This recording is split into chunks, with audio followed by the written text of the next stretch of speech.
यदि मैं आपसे पूछूं कि आपको मिड कैप सेगमेंट के म्यूचुअल फंड में इन्वेस्ट करना है, तो आपके सामने एक समस्या होगी कि चूंकि मिड कैप सेगमेंट में 20-22 म्यूचुअल फंड्स हैं, तो उस 20-22 म्यूचुअल फंड में से एक म्यूचुअल फंड को कैसे सिलेक्ट करेंगे।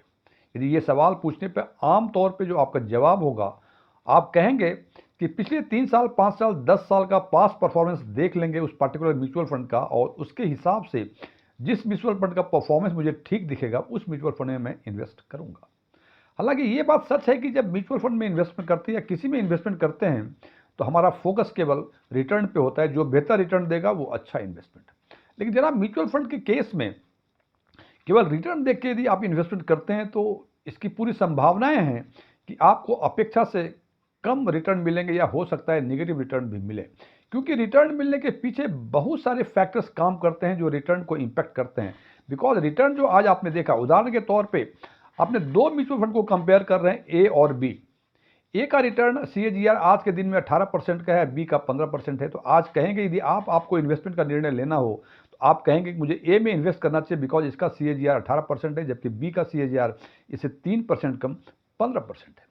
लेकिन फ्रेंड्स, यदि मान लें कि आज मार्केट यदि मिड कैप सेगमेंट यदि 4% अप है, और उसके बाद ये इंपैक्ट होकर ए का CAGR 18% और बी का 15% है, तो ये तो लगेगा ठीक है। लेकिन कल यदि मिड कैप सेगमेंट 4% डाउनवर्ड जाता है, तो हो सकता है कि ए का रिटर्न जो आज 18% था, कल वो 13% हो जाए या 12% हो जाए, और जिसका रिटर्न आज 15% था, वो जब मार्केट गिरेगा तो उसका 15 से 14 हो जाए। तो आप देखेंगे कि कल जब मार्केट अप था तो हमें ए म्यूचुअल फंड बेहतर दिख रहे थे, और आज मार्केट जब 4% नीचे गया तो हमें लग रहा है कि ए का रिटर्न 13% है, जबकि बी का रिटर्न 14%, यानी 1% ही डाउन हुआ है। तो कल ए अच्छा था और आज बी अच्छा है। हो सकता है कि 4 दिन के बाद शायद सी अच्छा दिख जाए। तो ये डिसाइड करने के लिए कि हमें किसी पर्टिकुलर सेगमेंट के पर्टिकुलर म्यूचुअल फंड में इन्वेस्ट करना हो, तो आखिर उस फंड को हम शॉर्टलिस्ट कैसे करें। केवल रिटर्न के भरोसे हम फंड को शॉर्टलिस्ट करेंगे तो हमें धोखा मिलने की पूरी संभावना है। आज की वीडियो में चर्चा करेंगे उन 5 फैक्टर्स की, उन 5 ग्रीन फ्लैग्स की, कि जब आप म्यूचुअल फंड को सिलेक्ट करें तो इन 5 ग्रीन फ्लैग्स को कंसिडर जरूर करें, और यदि ये कंसिडर करके आप फंड को शॉर्टलिस्ट करेंगे तो निश्चित रूप से आपको अपेक्षा से अधिक रिटर्न मिलने की पूरी संभावनाएं हैं। मैं DM झा, आप देख रहे हैं स्टोन टैक्समैन चैनल। यदि इस वीडियो से आपको कोई नई जानकारी मिले या लगे आपको कि इसमें कुछ विशेष चीजें हैं जो आपको नहीं पहले से पता थी, वीडियो को लाइक करें, अपने फ्रेंड्स के साथ शेयर करें और कमेंट बॉक्स में यस लिखें। और यदि लगे कि इस वीडियो में ऐसी कोई जानकारी नहीं है जो पहले से आपको पता नहीं थी, या ये वीडियो ही आपको पसंद ना आया हो, तो कमेंट बॉक्स में नो लिखें। और यदि आपकी रुचि इन्वेस्टमेंट, खासकर म्यूचुअल फंड इन्वेस्टमेंट, बैंकिंग और डायरेक्ट टैक्सेशन में है, और अभी तक आपने मेरे चैनल को सब्सक्राइब नहीं किया है, तो मेरे चैनल को सब्सक्राइब करें और ऑल बटन पर क्लिक करें, ताकि हमारे सभी नए वीडियो की नोटिफिकेशन लगातार मिलती रहे। सबसे पहला green flag, Sharpe ratio. Sharpe ratio का मतलब कोई particular mutual fund risk adjusted return कितना बेहतर देता है। इसको दूसरे शब्दों में, हम सिंपल शब्दों में हम कह सकते हैं कि वो पर्टिकुलर म्यूचुअल फंड 1 यूनिट यदि रिस्क लेता है, तो वो 1 यूनिट रिस्क लेने के कारण एक्स्ट्रा रिटर्न कितना देता है, इसको शार्पे रेशियो कहते हैं। हालांकि ये कुछ टेक्निकल लगता है, इसलिए हम इसको एक एग्जांपल के द्वारा समझाने की कोशिश करते हैं। मान लीजिए कि एक्स और वाई 2 फंड हैं, आपको इन दोनों में से कोई एक फंड को सिलेक्ट करना है। एक्स का रिटर्न CAGR कोई पर्टिकुलर पीरियड 3 साल या 5 साल जो भी मान लें 12% है, जबकि वाई का 15% है। तो अभी लगता है कि चूंकि एक्स का 12% है, वाई का 15% है रिटर्न 5 साल या 3 साल का CAGR, तो निश्चित रूप से हम कहेंगे कि 15% यानी वाई म्यूचुअल फंड बेहतर है। इसके और आगे डेटा पे नजर डालते हैं, तो स्टैंडर्ड डेविएशन एक्स का 8% है, वाई का 15% है। Risk free return 4%। Risk free return का मतलब कि कोई पर्टिकुलर कंट्री में यदि किसी चीज में इन्वेस्टमेंट करते हैं जिसमें जीरो रिस्क हो, और उससे जो रिटर्न मिलता है उसको रिस्क फ्री रिटर्न बोलते हैं। और इसका सामान्य शब्दों में यदि कहें तो गवर्नमेंट ट्रेजरी या गवर्नमेंट बॉन्ड्स में जो इन्वेस्टमेंट करते हैं, जिसमें गवर्नमेंट ऑफ इंडिया यानी सोवरेन गारंटी होती है, तो वो इन्वेस्टमेंट में जो रिटर्न मिलता है वो रिस्क फ्री रिटर्न मिलता है। तो आज के दिन में ट्रेजरी बिल या ट्रेजरी बॉन्ड का जो रिटर्न है वो 4% के आसपास होता है। मैंने माना कि 4% है। इसका मतलब कि रिस्क फ्री रिटर्न के कंपैरिजन में एक्स फंड जो है वो 8% एक्स्ट्रा रिटर्न दे रहा है, यानी 12% दे रहा था रिटर्न और रिस्क फ्री रिटर्न 4% था, तो 12 - 4 8%, यानी एक्स्ट्रा जो एक्सेस रिटर्न जो दे रहा है एक्स वो 8% दे रहा है, जबकि वाई दे रहा है 11%। यहाँ भी हमको देख के लगता है कि एक्सेस रिटर्न वाई का बेहतर है, वाई 11% दे रहा है और एक्स जो है 8% दे रहा है, तो क्यों नहीं वाई को चुना जाए। अब आगे बातें करते हैं, बिकॉज यहाँ तो केवल रिटर्न इन आइसोलेशन में देखा हमने, लेकिन जब ये देखेंगे कि एक्सेस रिटर्न एक्स ने 8% दिया है और वाई ने 11% दिया है, ये कितना रिस्क लिया है उसके एवज में ये मिला है। तो हम देखते हैं कि स्टैंडर्ड डेविएशन जो है एक्स का 8 है, यानी उसने 8 यूनिट का रिस्क लिया है, तो उसके बदले 8% एक्स्ट्रा रिटर्न दिया है इसने, जबकि वाई के केस में जो 11% एक्स्ट्रा रिटर्न है या एक्सेस रिटर्न है वो 15 यूनिट रिस्क लेने के बाद 11% रिटर्न है। सो शार्पे रेशियो का मतलब पर यूनिट रिस्क लेने के कारण जो एक्सेस रिटर्न है, और इस हिसाब से हम देखते हैं कि एक्स का शार्पे रेशियो 8/8, 8 यूनिट रिस्क और 8% एक्स्ट्रा रिटर्न, यानी इसका शार्पे रेशियो 1 होगा, जबकि वाई का शार्पे रेशियो 11/15, यानी 15 यूनिट का रिस्क लिया है, जिसके कारण उसको 11% का एक्सेस रिटर्न मिला है और इसका शार्पे रेशियो 0.73 होता है।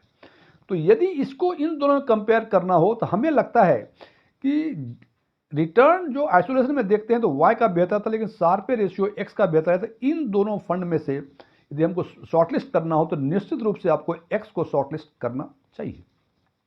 अब आते हैं कि यदि ये फंड को सेलेक्ट करना है तो क्या करना चाहिए, कितना शार्पे रेशियो होना चाहिए। तो कहा यह जाता है कि जो म्यूचुअल फंड का शार्पे रेशियो 1 से अधिक होता है वो बेहतर फंड माना जाता है, और शार्पे रेशियो का पीरियड होता है कम से कम ये 3 साल का शार्पे रेशियो देखना चाहिए। हालांकि प्रेफरेबली कहा जाता है कि 5 साल का शार्पे रेशियो यदि आप ऑब्जर्व कर पाएं और उसके बेसिस पर निर्णय ले पाएं कि जिसका शार्पे रेशियो बेहतर वो बेहतर फंड होगा, लेकिन किसी भी हालत में वो फंड को सिलेक्ट ना करें जिसका शार्पे रेशियो 1 से कम है। दूसरा green flag, positive alpha. Alpha का मतलब कोई पार्टिकुलर म्यूचुअल फंड उस म्यूचुअल फंड के बेंचमार्क से एक्सेस रिटर्न देने की कैपेसिटी कितनी रखती है। यदि हम कहें कि यदि मिड कैप सेगमेंट की बातें करें, मिड कैप 150 टीआरआई का यदि रिटर्न किसी पार्टिकुलर पीरियड का 10% है और उस सेगमेंट के किसी पार्टिकुलर म्यूचुअल फंड का अल्फा 5%, इसका मतलब उस म्यूचुअल फंड की कैपेसिटी जो है 5% extra return with comparison to benchmark. Benchmark 10 दे रहा है, ये 5 अल्फा है, मतलब 15% रिटर्न देने की कैपेसिटी रखता है। और ये जो अल्फा बढ़ता है ये दिखाता है कि उस पर्टिकुलर म्यूचुअल फंड का जो फंड मैनेजर है उसका स्किल कितना बेहतर है, और स्किल के चलते वो बेंचमार्क से इतना अधिक, इतना एक्स्ट्रा रिटर्न वो दिला पाता है। और कहा यह जाता है कि जो भी म्यूचुअल फंड आप सिलेक्ट करें उसका अल्फा कम से कम 0.75 से अधिक हो, और अल्फा का जो पीरियड है ये 3 से 4 साल का ऑप्टिमम अल्फा पीरियड माना जाता है। यानी यदि अल्फा देखें तो 3 से 4 साल का अल्फा यदि 0.75 से अधिक हो तो माने कि वो फंड बेहतर है। तीसरा ग्रीन फ्लैग है इंफॉर्मेशन रेशियो। साधारण शब्दों में यदि इसको बताना चाहूँ तो इंफॉर्मेशन रेशियो का मतलब फंड का जो परफॉर्मेंस है ये कितना कंसिस्टेंट है। और सामान्य शब्दों में यदि मैं कहना चाहूँ तो यदि किसी म्यूचुअल फंड का इंफॉर्मेशन रेशियो 0.5 से अधिक है तो वो बेहतर फंड माना जाता है, और इसकी जो पीरियड है ये 3 से 5 साल का होना चाहिए, हालांकि 3 साल से कम नहीं होना चाहिए। और प्रेफरेबली यदि 5 साल का इंफॉर्मेशन रेशियो यदि 0.5 से अधिक है किसी पर्टिकुलर म्यूचुअल फंड का तो वो फंड शॉर्टलिस्ट करने लायक है। और मैं जो बता रहा हूँ कि इससे अधिक होना चाहिए, इसका मतलब 0.5 से किसी का 0.6 है, किसी का 0.7 है, तो निश्चित रूप से 7 वाले म्यूचुअल फंड 0.6 वाले म्यूचुअल फंड से बेहतर होंगे। Green flag, strong upside capture ratio and control downside capture ratio. अब ये लगता होगा कि ये कैप्चर रेशियो क्या है।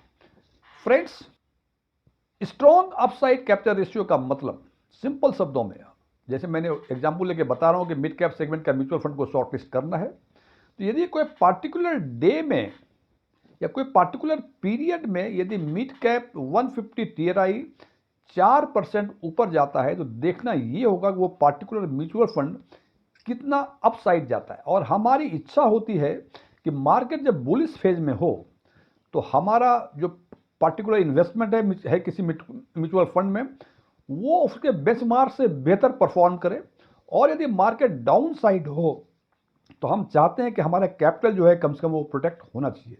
जैसे मैंने एग्जाम्पल के लिए बताया कि यदि मिड कैप सेगमेंट 4% ऊपर है तो हम चाहते हैं कि हमारा फंड 4% से अधिक ऊपर जाए, और यदि मार्केट 4% नीचे है तो हम चाहते हैं कि हमारा जो फंड है वो 4% से कम डाउन हो। इसी को बोलते हैं कैप्चर रेशियो। और कहा यह जाता है कि अपसाइड कैप्चर रेशियो यदि किसी पर्टिकुलर म्यूचुअल फंड का 1 है और साथ ही साथ डाउन साइड कैप्चर रेशियो 1 से कम है तो वो फंड बेहतर माने जाते हैं। समटाइम्स होता क्या है कि अपसाइड कैप्चर रेशियो भी 1 से अधिक है और डाउन साइड कैप्चर रेशियो भी 1 से अधिक है तो वो फंड जनाब बेहतर नहीं, वो काफी खतरनाक फंड है। तो अपवर्ड कैप्चर रेशियो 1 से अधिक और डाउनवर्ड कैप्चर रेशियो 1 से कम है तो ये म्यूचुअल फंड बेहतर फंड माने जाते हैं।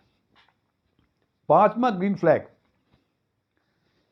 किसी पर्टिकुलर पीरियड का यदि ये सारे रेशियो देखेंगे तो आप अच्छे फंड को सेलेक्ट नहीं कर पाएंगे। तो ध्यान रखें कि ये मल्टीपल पीरियड्स के लिए, जैसे बताया कि Sharpe ratio, alpha, information ratio, upside capture ratio, down side capture ratio, ये चारों तरह के जो फ्लैग्स हैं, ये चारों तरह के जो परफॉर्मेंस हैं, ये मल्टीपल पीरियड में 3 साल, 5 साल और यदि संभव हो तो 10 साल का भी देखें, और यदि ये कंसिस्टेंट हो तो वो फंड निश्चित रूप से बेहतर होगा। तो ध्यान रखें ये चारों रेशियो, चारों फैक्टर्स को 3 साल, 5 साल और 10 साल में यदि कंसिस्टेंटली परफॉर्म करता हो तो सबसे बेहतर फंड वही होगा, और इसके हिसाब से आप निर्णय ले सकते हैं किस फंड में आपको इन्वेस्ट करना चाहिए और किस में इन्वेस्ट नहीं करना चाहिए। फ्रेंड्स, ये वीडियो क्लोज करने के पहले मैं कुछ डिस्क्लेमर देना चाहता हूं।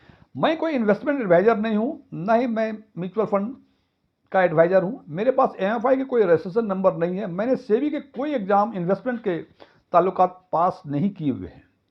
ओपन डोमेन में जो भी इंफॉर्मेशन अवेलेबल है उसके बेसिस पे मैं आम लोगों के लिए आम वीडियो बनाया करता हूं। ये मेरे विचार थे, मेरे विचारों से सहमत होना कोई जरूरी नहीं है। यदि आप मेरे विचार से सहमत हैं कमेंट बॉक्स में एग्रीड लिखें, और यदि मेरे विचार से आप सहमत नहीं है तो कमेंट बॉक्स में नॉट एग्रीड लिखें। लेकिन नॉट एग्रीड लिखने के साथ साथ कारण जरूर बताएं कि आप हमारी किस बातों से सहमत नहीं है।